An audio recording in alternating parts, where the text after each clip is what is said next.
오늘 본문은 예수님께서 광야에서 물고기 2마리와 보리떡 5개로 5,000명을 먹이시고 12광주리가 남은 사건입니다. 여러분이 잘 아시는 그런 내용이지요. 그런데 오늘 이 기적이 굉장히 중요한 의미를 갖는 것은 이 기적을 통해서 제자들과 예수님에게 사역에 큰 변화가 일어났고, 주님께서 제자들을 가르치시기 위한 구체적인 계획들이 이 기적을 통해서 일어난 것을 보게 됩니다.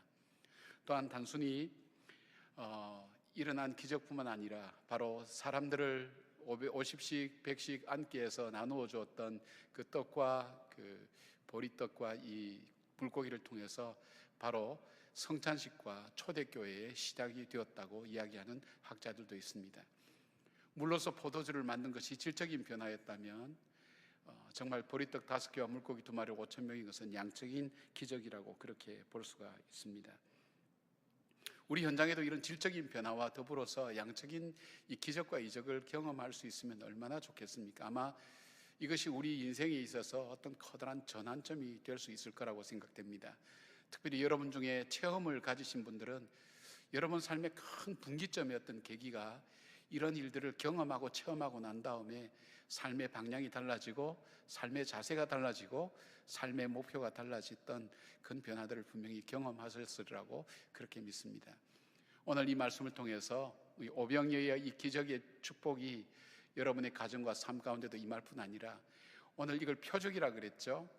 이 기적을 통해서 주님께서 우리에게 무엇을 말씀하기를 원하시는가 하는 그 말씀에 귀를 기울이고 정말 주님께서 일으키시는 놀라운 기적의 사람들이 되는 우리의 하나님의 은혜가 있기를 주님의 이름으로 축복합니다. 주님께서 이 기적을 통해서 전하시기를 원하는 말씀이 뭘까 할 때 제일 먼저 이 기적은 예수님이 계신 곳에서 이루어진다는 사실을 말씀하고 있습니다. 예수님이 함께 하실 때 이 기적은 이루어진다는 것입니다. 같은 사건을 다루고 있는 마가복음 6장에서는 이 기적이 일어나는 그 상황을 단 두 단어로 잘 표현하고 있습니다. 이곳은 빈들이요, 그렇게 얘기했습니다. 광야라는 것이죠. 그 다음에 때가 저물어 가매, 이 표현을 쓰고 있습니다. 이것은 어쩌면 우리의 실존적인 우리 인생의 모습을 이야기하고 있습니다. 우리가 살아가는 것이 광야와 같은 삶을 살고 있습니다. 광야는 길이 없습니다. 어디로 가야 내가 가야 될 길인지, 광야는 낮은 낮대로 뜨겁고 견디기가 어렵습니다. 밤은 밤대로 춥고 견디기가 어렵습니다. 인생에 편할 날이 사실은 없습니다. 그리고 광야에서는 어디 한 곳 제대로 쉴 곳도 없습니다. 내가 마음 놓고 눈 붙이고 쉴 수 있는 곳 없습니다. 엘리야는 로뎀나무 아래에서 기댈 수밖에 없는 삭막한 그런 곳이 바로 이 광야입니다. 광야에는 먹을 것과 마실 것을 구하고 찾아다녀야만 겨우 만날 수 있고 그나마 그것도 구할 수가 없습니다. 그 다음에 때가 저물었다는 것은 뭘 말할까요? 나에게 있어서 기회가 지나갔다는 것. 기회가 어떤 일로 인해서 지나간지는 모르겠습니다만은 우리는 어쩌면 인생을 살아가면서 수많은 기회를 놓쳤구나 그렇게 생각하는 분들도 있고, 어쩌면 오늘 우리 앞에 지나가는 이 기회도 놓치고 있는지 모릅니다. 어떤 분들은 나는 나이가 많아서 때가 지나갔다고 얘기하는 분도 있고, 나는 여러 가지 사업과 또 여러 가지 일들에 있어서 나는 이제 더 이상 할 수 있는 기회들이 없어졌다고 생각하는 분들도 있을 줄 압니다. 아무튼 이런 삶의 현장에 대한 부분을 바로 마가복음은 잘 얘기하고 있습니다. 성경에 모세가 인생이 70이요 강건하면 80이라도 수고와 슬픔밖에 없다는 것이 모세만의 삶이 아니라 오늘 우리의 삶이라면, 바로 이런 인생 속에 진정으로 우리가 삶의 의미를 갖고 정말 주님의 기적과 이적을 체험하면서 내 삶이 새로워질 수 있는 그 삶이 우리에게 주어질 수 있다면 얼마나 놀랍고 귀한 일이겠습니까? 그런데 이 모든 것이 어디로부터 오느냐? 예수님이 함께 하실 때 이 새로운 기적과 이적이 일어난다는 것을 오늘 말씀을 하고 있습니다. 이 본문은 중요하기 때문에 네 복음서가 모두 공통으로 이 사실을 다루고 있습니다. 이 본문을 다루고 있는 마가복음 6장에 보면 마가는 이 사건 직전에 헤롯궁에서의 잔치를 기록하고 있습니다. 잔치라는 것은 뭘까요? 인간이 행복하기 위해서 만든 것 아닙니까? 행복하기를 원하여서 만든 것이기도 하고, 그래서 인간이 행복할 수 있는 모든 것을 다 모아서 즐겁고 기쁘게 사는 것이 우리가 잔치라고 볼 수가 있습니다. 특별히 헤롯궁에서 왕이 베푼 잔치니까 얼마나 인간이 즐거워할 만한 것들이 가득하겠습니까? 그러나 이 잔치의 마지막은 세례 요한의 목이 쟁반에 담겨 들어오므로 불안과 두려움과 죽음으로 끝나게 됩니다. 무엇을 시사하고 있을까요? 우리 인생은 아무리 행복한 것을 모으고 인간이 행복하기 위해서 애쓰고 힘쓰다 할지라도 그 인생의 삶 자체의 과정은 일적인 쾌락은 될 수 있겠지만 두려움과 불안으로 끝나고 그 마지막은 죽음으로 끝나는 인생의 모습을 잘 표현해 주고 있습니다. 인간이 행복하기 위해서 시작한 우리의 삶이 그렇지 못하다는 것을 잘 보여주고 있습니다. 그러면서 이어서 오늘 광야의 식탁, 광야의 잔치를 바로 이 마가음은 우리에게 보여주고 있습니다. 무엇을 시사할까요? 광야는 인생을 즐겁게 할 만한 것이 아무것도 없습니다. 인간을 기쁘게 할 만한 것도 아무것도 없습니다. 광야는 빈들입니다. 먹을 것도 없습니다. 그냥 거기에 모인 사람들은 병자나 환자나 그리고 갈증과 갈급함을 갖고 있는, 정치적이든 경제적이든 갈급함을 갖고 있는 사람들의 만남이었습니다. 굶주림과 배고픔과 갈증과 갈급함으로 가득 찬 그 광야에 무슨 희망이 있고 무슨 꿈이 있겠습니까? 그런데 오늘 마가는 여기서 일어나는 기적을 우리에게 소개하고 있습니다. 바로 광야와 같은 그 인생길을 알지라도 예수님이 계시고 계시지 않는 게 따라서 달라진다는 것을 뚜렷하게 보여주고 있습니다. 예수님이 계시지 않았던, 인간이 행복하게 해서 만든 그 궁에서의 잔치도 불행과 두려움으로 끝났다면 인생이 즐거워할 것이 아무것도 없는 이 광야에서도 주님이 계실 때에 거기서 기적이 일어났고 이적이 일어났고, 그 기적과 이적은 그것으로 끝나지 않고 예수님의 신성을 보여주시면서 메시아의 오심을 예고하였고 사람들에게 소망과 꿈을 주었고 희망을 주었고 감사를 주었던 것을 보게 됩니다. 지친 우리의 인생길을 걸어갈 때 새로운 용기와 힘을 갖고 올 수 있는 그 힘을 주었다는 것을 보게 됩니다. 오늘 여러분 중에 내 인생은 광야 같다고, 나는 때가 저물었다고, 그리고 여기 모인 무리처럼 나는 무언가를 찾기 위한 갈증과 안타까움과 의문으로 가득 차 있다고 그렇게 여러분 생각하시면서 오늘 살아가고 있습니까?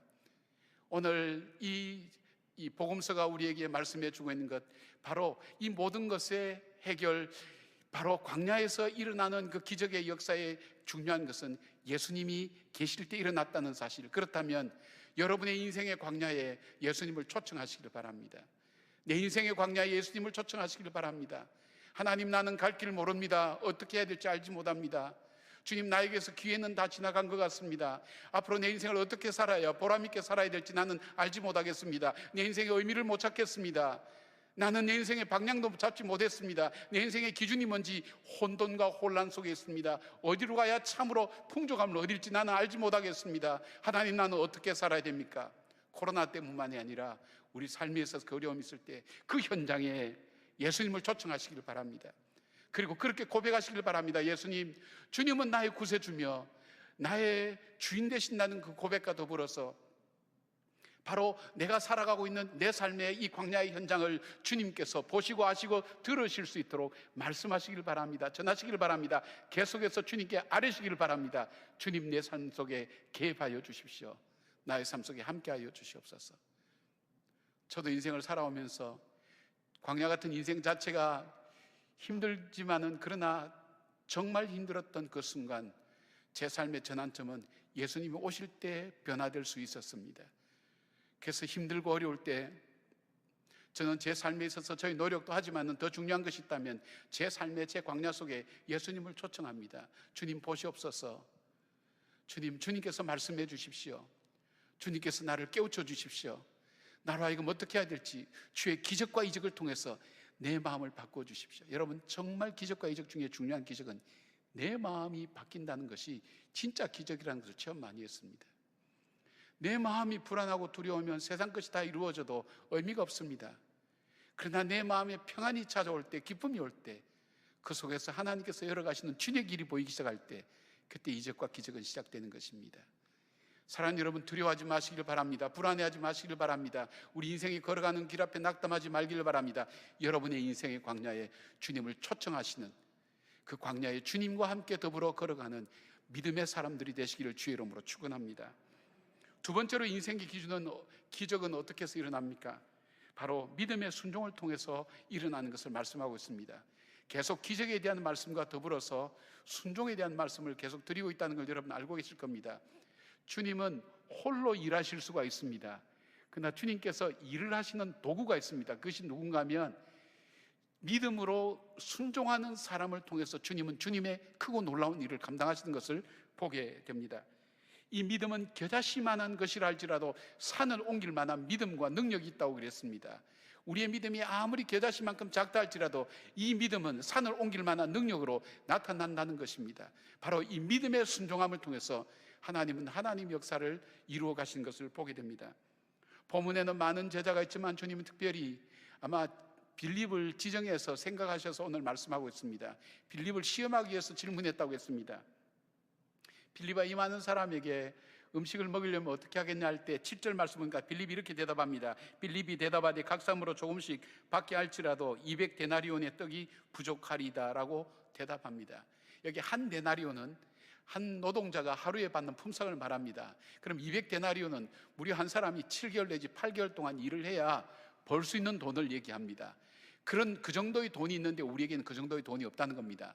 빌립의 계산이 얼마나 정확합니까? 재료에 밟습니다. 그리고 정확하게 계산해내면서 합리적이고 이성적으로 판단해냅니다. 그러나 빌립의 계산 속에 빠진 것이 하나 있었습니다. 그것은 능히 없는 데서 창조하시고 만드시는 그 예수님, 그리고 병든 자와 죽은 자를 살리시고 고치시는 그 예수님, 바로 이 현장 가운데 이 세상을 창조하신 그 예수님을 그의 계산에는 두지 않았습니다. 여러분, 믿음이라는 게 무엇입니까? 우리의 주어진 현실을 직시하는 것이 중요한 일입니다. 믿음이라 그래서 맹목적으로 믿는 것이 아닙니다. 우리 현실 속에 얼마가 있고 어느 상황이고 어떤 형편이 되고 무슨 문제가 있고 하는 것을 정확하게 파악하는 것은 굉장히 중요한 것입니다. 그러나 마지막으로 우리가 판단해야 될 것이 있다면 주님께서 우리와 함께 계신다는 것, 주님께서 행하신다는 것. 제가 반복해서 말씀드려서 참 죄송합니다만은 제가 체험한 것이라서 여러분에게 도움이 되면 좋겠습니다. 우리가 옆에 이 지역에 땅을 살 때에 옆에 있는 이 땅을 샀으면 교회는 회계학상 부도나게 되어 있습니다. 불가능한 것이었습니다. 다 살폈습니다. 안 된다고 결론을 내렸습니다.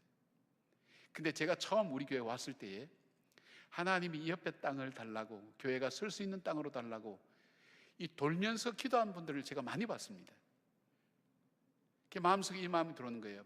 이 땅은 우리의 돈으로 살 수 있는 땅이 아니고 기도로 이미 하나님께서 우리에게 주셨다는 그 마음을 저는 갖게 되었습니다. 그리고 최종적인 결론은 저도 목회를 못 하게 될 그런 위기에 처하잖아요, 그죠?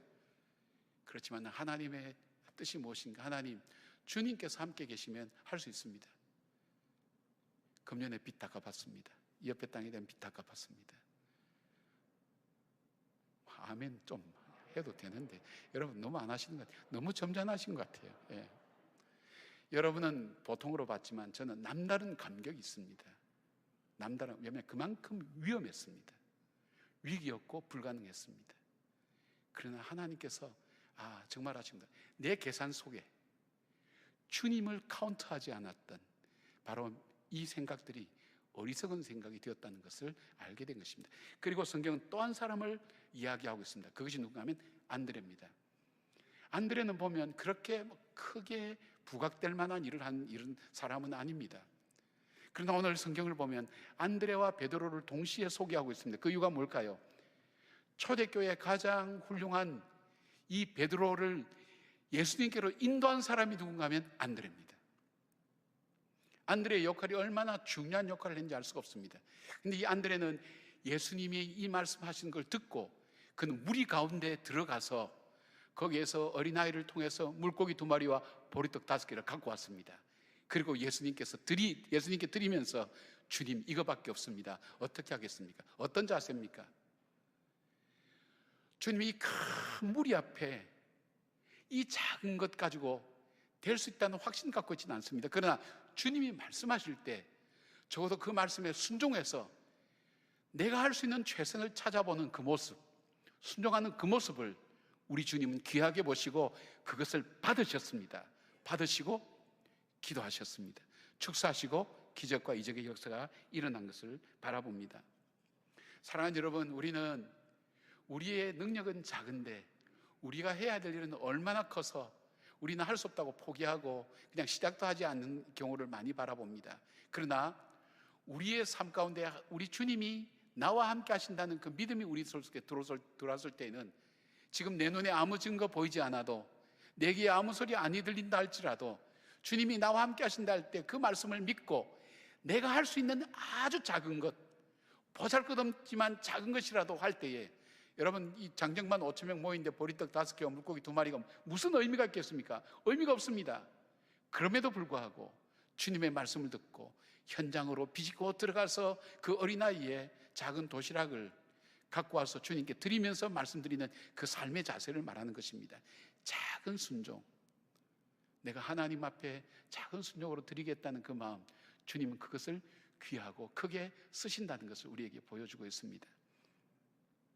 여러분, 우리 교회는 세상적으로 말할 때 정말 유명한 분 없습니다. 우리 교회에 탤런트 한 사람 없습니다. 신문에 자주 나오는 검사 판사 한 사람도 없습니다. 제가 혹시 몰라서 그런지 몰라도 뭐 제게 아주 뛰어난 분들도 별로 없습니다. 평범한 분들입니다. 다들 그만하게 사는 분들입니다. 그런데 작년에 우리가 어려운 이웃 돕자 그럴 때 쌀이 7,700부 나올 때 우리 당원들도 마찬가지입니다만 놀랬습니다. 어떻게 이렇게 나올 수가 있을까? 우리 그래서 목표를 5,000포로 잡았거든요. 단순히 7,700포에 대한 문제가 아니었습니다.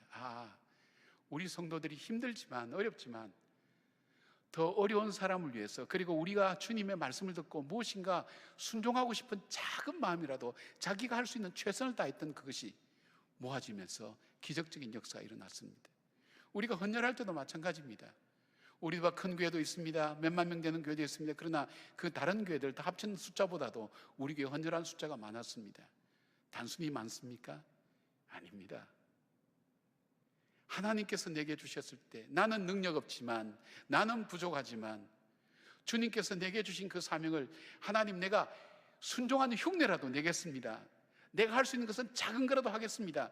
그 마음, 안드레의 마음이 모아질 때에 놀라운 이적과 기적으로 하나님 우리의 삶을 격려해 주시고 인도해 주셨습니다. 저는 그 사건 이후에, 그 일들 이후에 굉장히 마음의 격려가 되었습니다.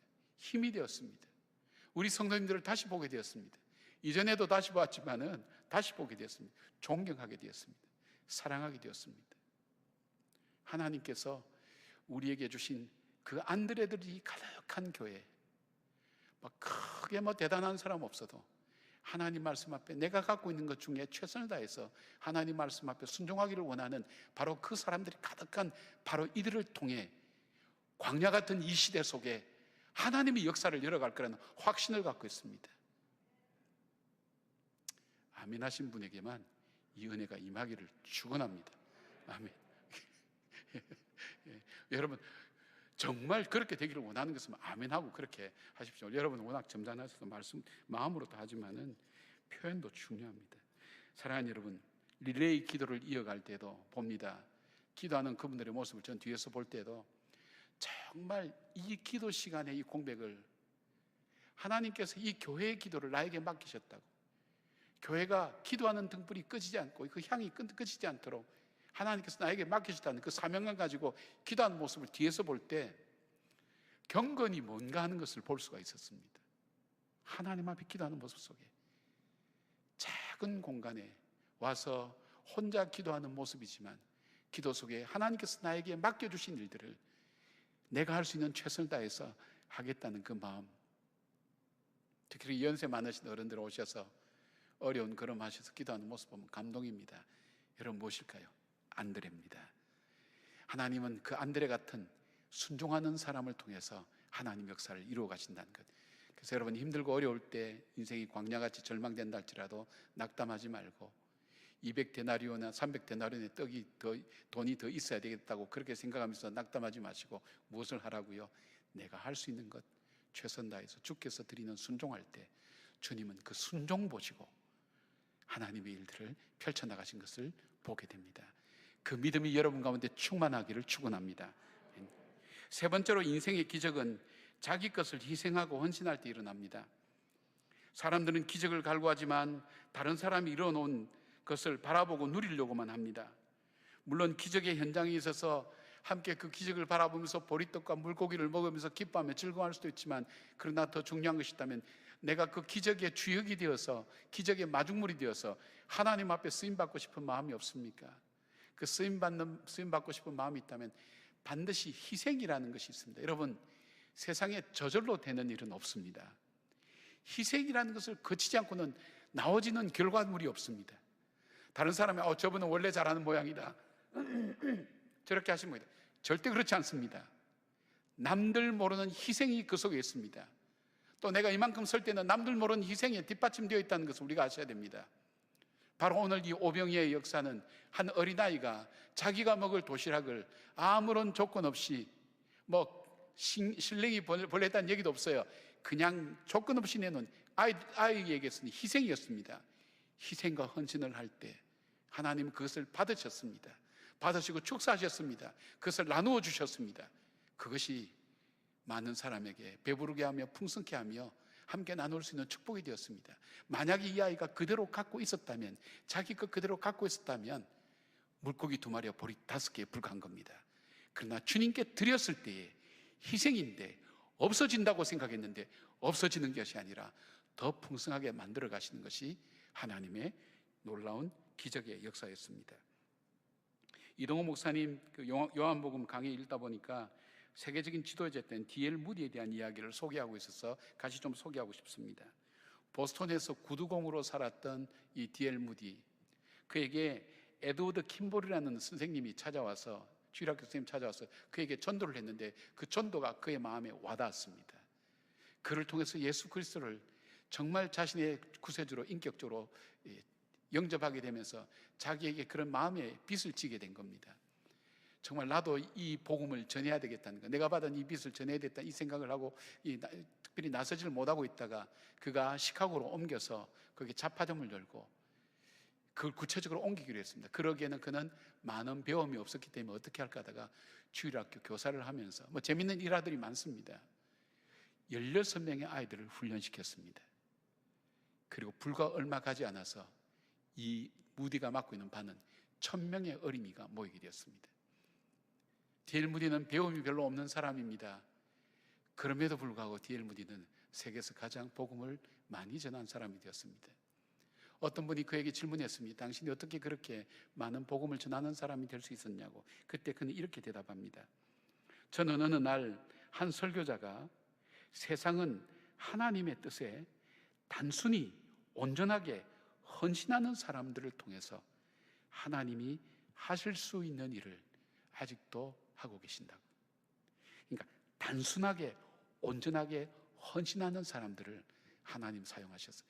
그리고 나의 응답은 바로 그 사람이 내가 되겠습니다. 그런 고백을 하게 되었다는 것입니다. 또 하나의 도전 주는 이야기가 있습니다. 그는 설교할 때 배움이 많이 없기 때문에 문법적으로나 문장이 바르지 못한 부분이 있었습니다. 유명한 학자 한 분이 그분의 설교를 듣고 있다가 어디가 틀렸는지를 체크를 해서 다 주었습니다. 그럴 때 묻습니다. 이 목사님은 이 부분이 틀렸고 이 부분이 틀렸고 이렇게 얘기합니다. 그럴 때 얘기합니다. 예, 저는 배움이 많이 없어서 문장도 여러 가지 면에서 많이 틀릴 수 있습니다. 그러나 저는 이 부족한 것 가지고 복음을 전합니다. 근데 선생님은 그렇게 많은 지식 가지고 얼마나 많은 사람에게 복음을 전해봤습니까? 우리에게 도전을 주는 말씀이라고 생각합니다. 사랑하는 여러분, 어떤 일이든지 그 일이 이루어질 때는 헌신적인 희생자가 드러나든 드러나지 않든 반드시 있습니다. 보이지 않는 작은 헌신과 희생의 열매로 시작된다는 것을 보는 눈이 있어야 되면서 동시에 나에게도 주님 앞에 그런 헌신과 희생의 삶을 드리겠다는 그 삶이 이루어질 때 나 혼자만의 개인의 삶이 아니라 나를 통해서 수많은 열매를 맺는 삶을 살게 되는 것을 보게 됩니다. 여러분, 이번에는 아마 그런 결심을 좀 하면 좋겠어요. 이번 명절 때에는 내가 얼만큼 속상하고 힘든 일이 있어도 만나는 가족에게 친절한 말 한마디 해야 되겠다. 격려하는 말 하나 해야 되겠다. 사랑하는 말 한마디 해야 되겠다. 정말 속이 뒤집어지는 어려운 일이 있다 할지라도 내가 있냐고. 그런 마음을 지금 한번 결심을 해보십시오. 하나님께서 이 작은 일을 통해서 만들어 가시는, 변화시켜 나가시는 하나님의 기적의 역사를 여러분 분명히 보게 될 것입니다. 지치고 힘든 세상입니다. 얼마나 어려운 세대면, 그러나 여러분 포기하지 마시고 여러분의 힘든 현장에, 여러분의 삶의 광야에 예수님을 초청하십시오. 주님, 제 삶이 이렇게 어렵습니다. 힘듭니다. 제 삶 속에 오시옵소서. 저의 상황을 들어주시고 함께 해주시고 주님 역사해 주십시오. 짧은 기도도 괜찮습니다. 주님을 초청하십시오. 그리고 포기하지 말고 내가 할 수 있는 작은 것, 몸짓이라도 움직일 수 있으면 움직이면서 순종해 보십시오. 더 나가서 내가 할 수 있는 희생과 헌신을 주님 앞에 드릴 때 주님 그것을 통해서 나만의 축복이 아니라 모든 사람의 축복으로 만들어 가시는 놀라운 하나님의 진리를 분명히 알게 될 것입니다. 오병이의 기적, 이때에 이 사람들에만 일어나는 기적이 아니라 바로 여러분의 삶의 현장에서 일어나는 우리 주님의 기적이 되기를 주의 이름으로 축원합니다. 아멘. 기도하겠습니다. 사랑하는 주님, 광야 같은 세상을 살고 있습니다. 오직 주만 의지하며 주의 인도하심을 구하는 사랑하는 주님의 자녀들 위해 이 시간 함께 해주셔서 우리 인생의 광야에 주님을 초청하게 하시고, 디베랴 바닷가에 계셨던 그 주님, 바로 내 삶의 현장에 초청하며 주님과 함께 동행하는 우리의 삶이 되게 하여 주시옵소서. 주님, 작은 몸짓이라도 주님의 말씀에 순종해서 움직이며 한 발짝이라도 따라가는 저희들의 믿음의 순종함을 주님 허락해 주실 뿐 아니라 우리의 가장 작은 것이라 할지라도 희생하며 주 앞에 드릴 때에 주님 그것을 통해서 열어가시는 주님의 놀라운 역사를 분명히 이루실 줄 믿사오니 그 일에 하나님 쓰임받는 주의 종들로 사랑하는 주의 성도들을 축복하여 주시옵소서. 예수님의 이름으로 기도드리옵나이다. 아멘.